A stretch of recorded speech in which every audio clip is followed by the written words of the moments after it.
கேழ்வரகு ராகி 7ல இருந்து 8 மணி நேரம் ஊற வச்சிருக்கேன். கொஞ்சமா தண்ணி ஊற்றி அரைச்சிக்கலாம்.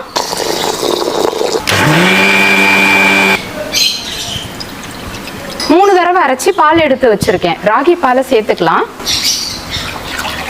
கொஞ்சமா ஏலக்காய் தூள், கொஞ்சமா உப்பு.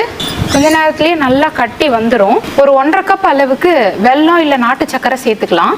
நல்லாவே கெட்டியாகி வந்துருச்சு. கொஞ்சம் நெய் சேர்த்துக்கலாம். ஒரு கிண்ணம் எடுத்து மேலே வாழை இலை வச்சு அப்படியே சேர்த்துக்கலாம். இதை ஒரு 3 மணி நேரத்துக்கு அப்படியே ரெஸ்ட் விட்டுடலாம். நல்லாவே கெட்டி ஆயிடுச்சு.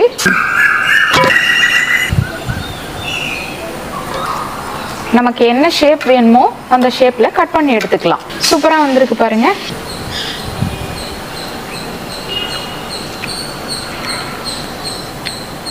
செம்மையாக இருக்குது. உடம்புக்கும் ரொம்பவே ஹெல்த்தி. குழந்தைங்களுக்கு அடிக்கடி கண்டிப்பாக பண்ணி கொடுங்க.